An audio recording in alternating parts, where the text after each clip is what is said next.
Olá pessoal, sejam bem-vindos a mais um vídeo. Desta vez vai ser a Mount Visão ao jogo da Liga Europa, a terceira jornada contra o Nottingham Forest. Um jogo onde eu acredito que o Porto pode ter dificuldades porque as equipas da Premier League são equipas que conseguem ter sempre muita intensidade, conseguem ter muita presença física, dão-se muito ao duelo.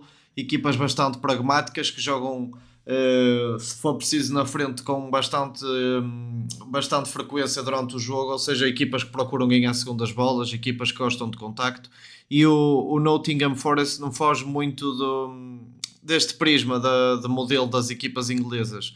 E uma coisa que dificulta mais ainda agora falando do jogo, não muito em específico, é que a equipa inglesa mudou de treinador na segunda-feira. O Sean Dick, o treinador ou Dick, não sei dizer o nome dele em condições. O treinador inglês assumiu a equipa na segunda-feira, deu a primeira entrevista oficial no canal da equipa inglesa na segunda-feira e parecendo que não teve duas, três sessões de treino, mais em vídeo, com certeza quis treinar também, quis-lhes mostrar muita coisa em vídeo, ou alguma coisa em vídeo. Também é um treinador bastante pragmático, bastante simples. Mas vamos falar disso daqui a bocado quando passarmos mais para a antevisão do jogo. Acredito que o Farioli teve bastantes dificuldades a preparar este mesmo encontro, porque como o treinador mudou a meio da semana e as coisas não estão a correr bem, é assim, se tivessem mudado o treinador, mas as coisas estivessem a correr bem antes, era fácil, sabia-se que havia grande probabilidade do Nottingham Forest jogar com o mesmo sistema tático e da mesma forma, porque as coisas estavam a correr bem. Mas como as coisas não estão a correr bem, acredito que iremos ver mudanças, não muito grandes, mas pelo menos em termos de sistemas táticos, em termos de ideias, porque se as coisas não estavam a funcionar antes, não faz sentido manter o que estava. Um, Falar que antes esta equipa jogava maioritariamente das vezes com três centrais, com aquele central brasileiro Jairzinho que esteve associado ao Futebol Clube do Porto e o Porto na altura não quis pagar e que eu por acaso reconheço-lhe bastantes qualidades, com o Murilho e com o esquece-me agora o nome do outro, também muito bom central. É uma equipa bastante boa, é uma equipa que está em penúltimo ou em alto penúltimo na Liga Inglesa, mas estamos apenas em outubro, no final de outubro, e tudo pode mudar. Se bem que o dono do clube e de vários clubes, mas desse clube em questão, o Marinakis, é um dono bastante tempestivo e acho que optou mal na altura por despedir o Nuno Espírito Santo. Acho que era um treinador que estava a dar bastante consistência ao projeto e o ano passado estava até bem no campeonato, até chegar ao final que perdeu depois alguns pontos e levou a perder algumas posições, mas fez um bom campeonato. Acho que se tivessem dado continuidade ao treinador, não se tivessem chateado a ambas as partes, tinha sido bom para o clube. Acabou por mudar para o Postecoglou, também não teve nenhuma vitória, teve um registro, foi o treinador mais rápido a ser despedido, o treinador oficial mais rápido a ser despedido, ou seja, nunca antes na história da Premier League um treinador tinha sido despedido tão rápido, que é incrível. Um, Incrível pelo lado negativo, vocês perceberam a ironia. O Porto, é como eu vos digo, como até eu próprio, eu pensei, bem, vou trazer análise em vídeo, mas vou trazer análise em vídeo aqui, ó. Quando o Sean Dick, por exemplo, fez o melhor campeonato da carreira dele no Burnley em 2018 e conseguiu levar a equipa à Liga, ou vou fazer o dos últimos jogos onde as coisas não correram bem à equipa inglesa, mas o treinador agora já não é o mesmo. Acho que até eu próprio tive dificuldade e não fez sentido para mim nem trazer as imagens dos últimos jogos, porque a equipa, mudando o treinador, vai se apresentar de outra forma e vai querer mostrar mais ao treinador se as coisas já não estavam a correr bem com este, agora mudando para outro. Se ele apostar em algum jogador que estava no banco de suplentes, por exemplo, vai querer mostrar muito mais, vai estar com os índices motivacionais mais altos do que se fosse o treinador onde as coisas estavam a correr todas mal e acaba por ter sempre ali um impactozinho e é sempre imprevisível o que vai acontecer amanhã.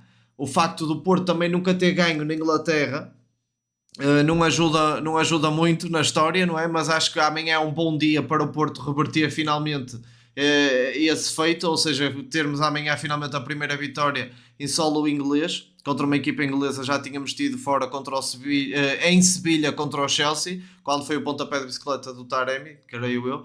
Mas em solo inglês o Porto nunca ganhou e tem um recorde muito negativo.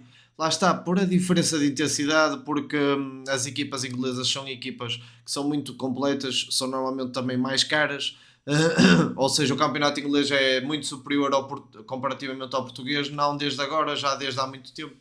Portanto, é sempre difícil para o Porto ir jogar à Inglaterra e poder ganhar. Mas eu acredito que aproveitando esta mudança de treinador, aproveitando a má fase da equipa inglesa, o Porto se entrar muito bem com o 11 titular que nos habituou e com uma mudança aqui ou ali em termos de ataque organizado, com os laterais a virem por dentro, mas também a virem fora.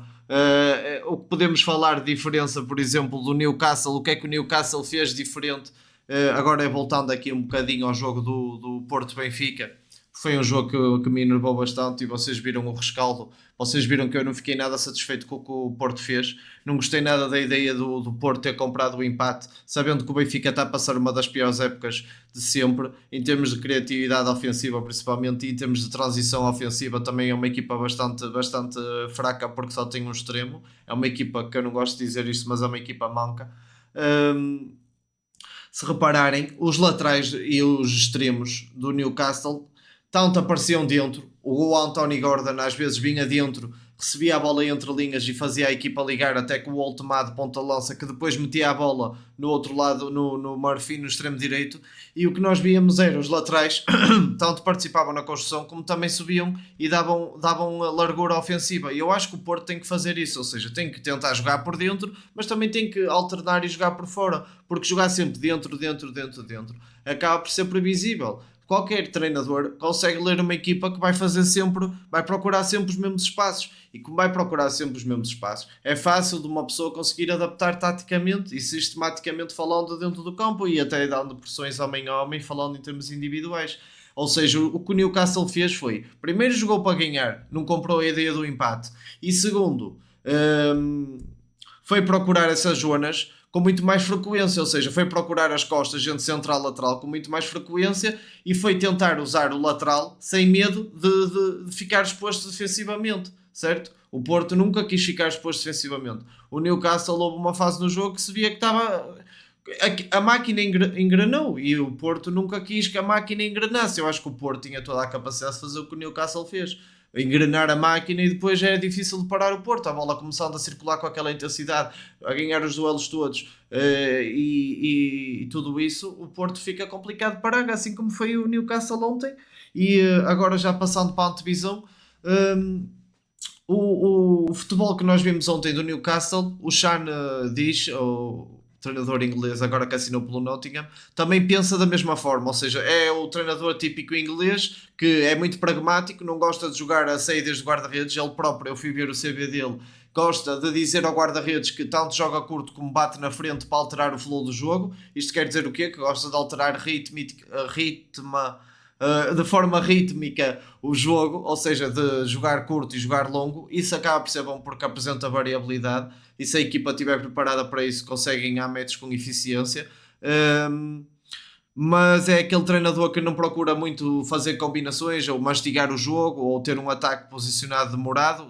Gosta de procurar o novo ponta de lança como o pivô a vir de costas com muita frequência e depois o ponta de lança ou joga em apoios interiores ou joga logo no espaço nas costas entre central e lateral, que com a presença de um extremo tenta procurar logo a profundidade e ferir a equipa adversária o máximo possível. Estão a entender? É uma equipa muito pragmática, uma equipa direta, uma equipa que se tiver com o Porto estiver a pressionar alto, eles vão bater na frente e vão jogar nas costas da nossa defesa. Portanto, é uma equipa que tenta, através de poucos passos, através de ideias objetivas. Foi um pouco como ontem o Newcastle. O Newcastle ontem vinha o Ultimado em apoio, certo? Jogavam no Ultimado. O Ultimado que tem aquela altura toda e sabe usar o seu corpo, protege muito bem a bola, vira-se para onde tem que se virar e mete a bola nos sítios certos nas costas da defesa, que depois acaba por ser fácil para a equipa encontrar os espaços, ou seja, em 2, 3 passos encontras o teu ponta de lança, o teu ponta de lança protege a bola,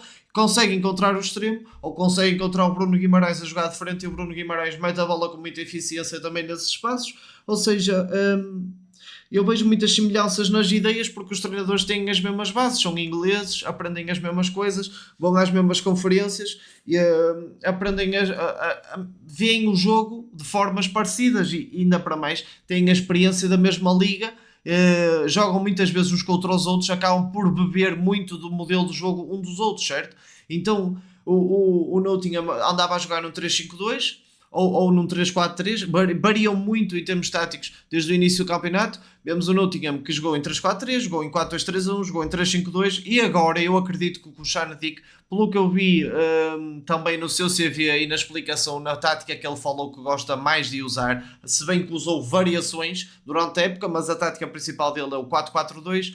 Eu não acredito que ele vai jogar no 4-4-2. Ele falou também noutra tática que é a sua variante preferida, que é o 4-4-1-1, que é basicamente tudo igual, mas em vez de ter os dois pontas de lança a pressionar na frente, um fica sempre mais fixo e o outro pressiona sempre mais os centrais, sabendo que o 10, o Cam, consegue, tem a liberdade para saltar na pressão ao central e o ponta de lança recolhe para o meio campo. Ele explicou isso também muito bem. É um treinador que nota-se que através da comunicação consegue ser líder, é simples a falar, nota-se, é uma pessoa simples, fácil de entender. E outra coisa que eu consegui beber daquele CV dele é que ele é um treinador que se adapta às qualidades dos jogadores. E eu vou-vos dar um exemplo. Ele deu o exemplo do Trippier, o lateral inglês, que diz que consegue pôr a bola onde quer no campo, ou seja, tem um passe longo exímio, consegue meter a bola com precisão, seja a distância que for. E ele basicamente dá o exemplo de se tivermos um treinador que só procura jogar interior com passos curtos, o que acontece é que tu vais matar o talento base desse treinador. Ou seja, este treinador vai chegar ao Nottingham, vai tentar ver os melhores jogadores, ver quais são as suas melhores características e tirar o proveito delas de forma simples e objetiva. Basicamente, este treinador é muito assim. Portanto, o Porto amanhã pode vir a ter dificuldades porque não sabe exatamente o que vai encontrar, se é um 4-4-2, se é um 4-4-1-1, pode ser um 4-4-2 com o Igor Jesus na frente, lado a lado com o Chris Wood, pode ser um 4-4-1-1 com o... e podemos agora, vou-vos mostrar aqui os 11. Pode ser um 4-4-1-1 com o Williams a lateral direito, Milenkovic a central, Morato a central pela esquerda, Zinchenko lateral esquerdo, Nedói a extremo direito, médio direito neste caso, o Anderson médio centro, Sangaré médio centro mais defensivo mas também médio centro, ou seja, o Anderson mais box to box e o Sangaré com tarefas mais defensivas. E depois o Hudson-Odoi, que também teve passagens pelo Chelsea, por exemplo, o número 7 como médio esquerdo, o Kieran Gibbs a número 10 e depois o Chris Wood na frente, por exemplo. Eu acho que eles vão se apresentar assim, com este meio campo a 3, com o Gibbs, Anderson e Sangaré, com o Nedói na direita, Hudson-Odoi na esquerda, Chris Wood na frente, Williams e Zinchenko, e o Celso na baliza, o guarda-redes belga. E acho que esta é a equipa que se vai apresentar amanhã contra o Futebol Clube do Porto. E o Porto, se não entrar com a mentalidade competitiva ao mais alto nível, se não entrar com aquela vontade de ir a todos os lances, eu detesto, por exemplo, se não entrar com aquela coisa de quando sofre uma falta de vai falar com o árbitro, se sofrer a falta, levantar-se e for atrás deles e querer mais e mais e mais e alta rotação, alta intensidade e querer realmente ganhar o jogo, eu acho que o Porto tem todas as condições para o fazer e pode cavalgar em cima do mau momento do Nottingham. Agora, se o Porto entrar a querer controlar o jogo, com os níveis de intensidade medianos, a pensar que pode aumentar depois na segunda parte ou quando necessitar, acredito que pode ter muitas dificuldades e podemos passar mal na Inglaterra sem necessidade nenhuma.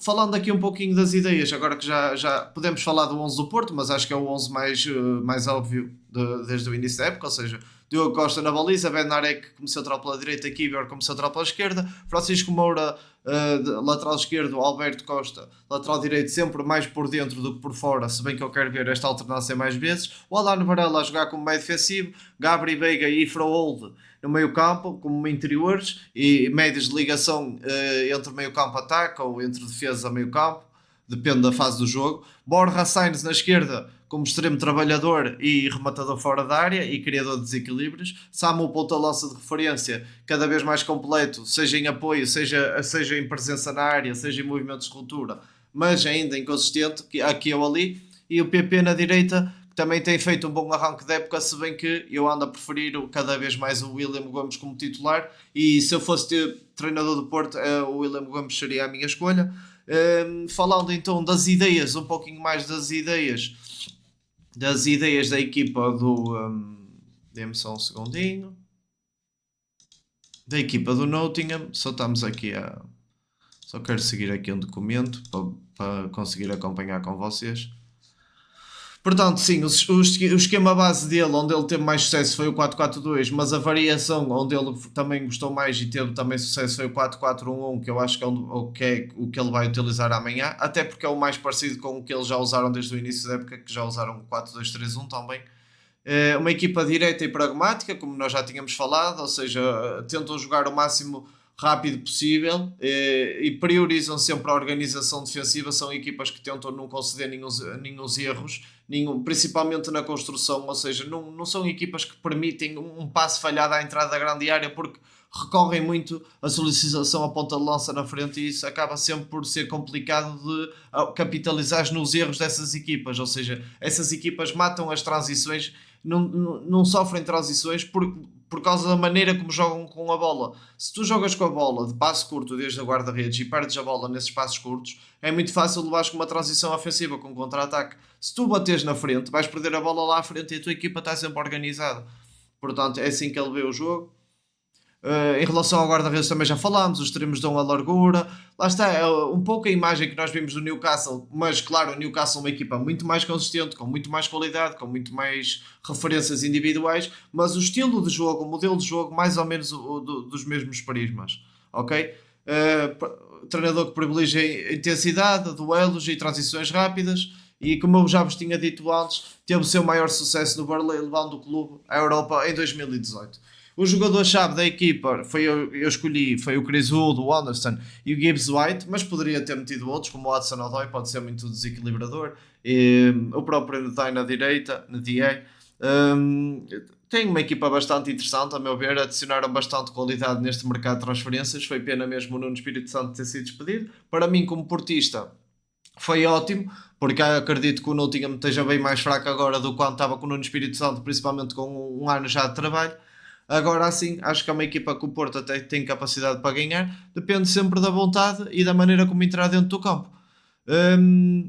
Tal como eu vos disse, eu acreditei que não fazia grande sentido analisar a equipa do Nottingham, principalmente porque o treinador mudou esta semana e nós não sabemos aquilo que vamos encontrar, ou seja, até podia estar a induzir as pessoas em erro. Íamos ver uma equipa que vai jogar a 3 ou jogou a 3 até agora, tirando um jogo ou outro que jogou em 4-2-3-1.